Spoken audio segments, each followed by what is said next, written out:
Honorable Speaker, the budget created a deficit. And in dealing with a deficit for a budget, there are three ways you can look at: reduce the budget, borrow, or tax.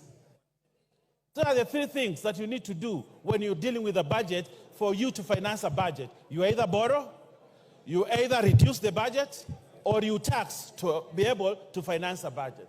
All these measures are available to this House, Honorable Speaker, to make a decision on how we go. Thank you very much, Honorable Speaker. Honorable Speaker, coming to speak on the finance bill on the heels of my counterpart from the minority is interesting because I tried to get at least something from Honorable Mbui that he was saying that was useful and a contribution to the finance bill, but I couldn't get any. I just heard him shout about maandamano and all that. But we forgive him. We forgive him. Forgive him. I want to start by saying this, Honorable Speaker. Honorable Speaker, the finance bill is one of the very important documents that comes to Parliament. It is part of the budget cycle. That somehow, as we go through the budget cycle, a finance bill will come to the House, Honorable Speaker. We have the opportunity now to look at Finance Bill 2024. Honorable Speaker, a finance bill is usually a document of revenue-raising measures. But this finance bill must be looked together with the budget statement and the budget that we passed in this House. The finance bill complements the budget that we passed in this House, Honorable Speaker, that we have to raise revenue, resources, that we can finance the budget.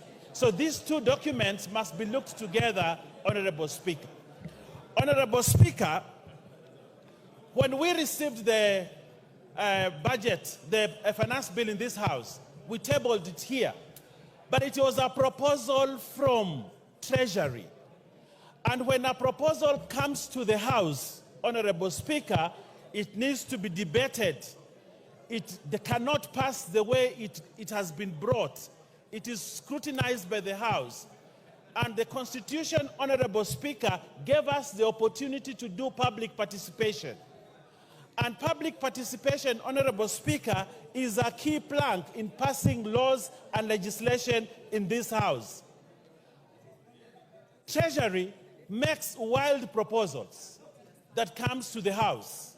But it is up to this House to sit down, debate those proposals, look at them, and see whether they are fair revenue-raising measures for the country.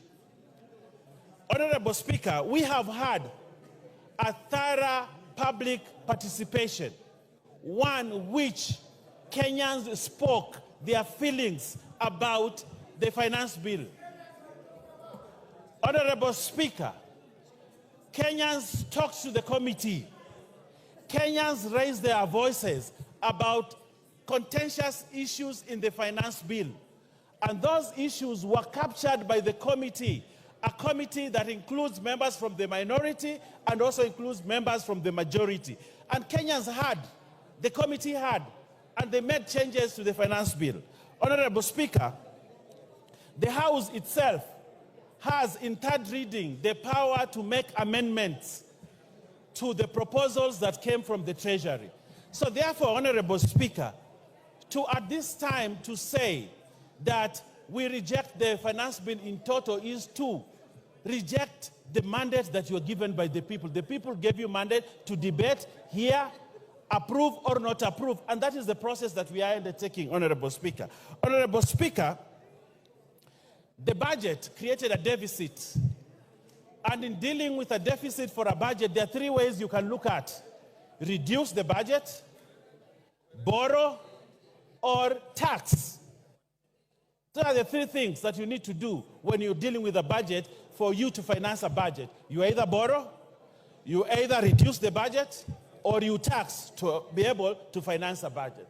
All these measures are available to this House, Honorable Speaker, to make a decision on how we go forward. But Honorable Speaker, allow me also to say, did the committee listen yes, the committee listened on the proposals that were brought from Treasury.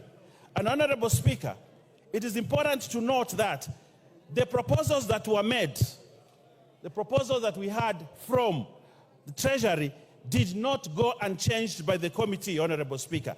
And I would like, Honorable Speaker, to just note a few things. The proposal on 16% VAT on bread was dropped. And there's a proposal in the report that be dropped. That is a win for Kenyans, Honorable Speaker, that now we will not have the 16% raise on bread in the finance bill. That has been dropped, and Kenyans are safe. They can have bread, and Mbuya and the children in school can have bread at less than the proposal of 16%. Honorable Speaker, we had noise about the motor tax, 2.5. Honorable Speaker, it is important to note that the committee listened, and when the committee listened, they dropped the 2.5 on motor vehicle because the committee listened, and now Kenyans do not have to pay that motor tax. Honorable Speaker, the eco tax that had been proposed by Treasury, the committee looked at it, studied it, and said we can only levy eco a tax on imported finished products. But for products that are manufactured in this country, they will not attract the eco tax that had been proposed by Treasury. Honorable Speaker, that is a win for Kenyans, which we might celebrate as a house, because the committee listened. Honorable Speaker, there was a lot of taxation on the payslip, and the people who had loans were even suffering. But what has this committee done in terms of those things? They have reorganized the taxation within a payslip, and now there'll be more money on people's pockets from their payslip because the committee listened, Honorable Speaker. Honorable Speaker, there are many gains in this report, not on the finance bill, but on the report of the committee, which is what will eventually go into making the Finance Act. So, Honorable Speaker, as we move forward, Honorable Speaker, and I'm sure many other people will look at the many issues that Kenyans have gained, but I also want to look at the budget, Honorable Speaker. Today, members of this House, CDF, will have more money than before because it was proposed in the budget and it is going to be financed in this finance bill, Honorable Speaker. Honorable Opiyo Wandayi here celebrated the other day that political parties' money has actually been returned into the budget. And he was very ecstatic that there is money for political parties. But I asked him that question, but that money must come from somewhere. That money has to come from the finance bill, which will finance the money in the political parties. Honorable Speaker, the women. What's the point of order, Minority Leader? You know, Honorable Owen Baya was doing fairly well until he mentioned my name in respect of political parties fund. Honorable Speaker, you know, political parties fund is not a favor to anybody or to any political party. And as a matter of fact, the threshold set out in the law has not been met in this regime. And therefore, I want to ask you, Honorable Speaker, to compel Honorable Baya to withdraw those very unfortunate remarks and apologize profusely, not only to me, but to the House and Kenyans in general. Thank you. Owen. Thank you very much. It is very true that the budget has money for political parties. And that money will come from a source. And that source is the finance bill. So, Honorable Speaker, I am still within my limits of speech. Honorable Speaker, I also want to say this. We have a budget that we must finance. We have a budget that we must get money to ensure resources go to Kenyans, that services go to Kenyans, that development go to Kenyans, that we have to pay debt, the 1.0-something trillion of servicing the debt. We have to have money to do that. And one way is to raise money through the finance bill.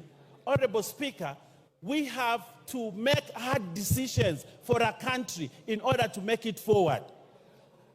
But if we want to be good people, Honorable Speaker, I read somewhere that if you want to be a good person, please go and sell ice cream. But if you want to be a leader, you have to be here and make hard decisions. Your time is up. Your time is up. You must make the hard decision to sit down. Honorable members, before I give the next member, allow me to acknowledge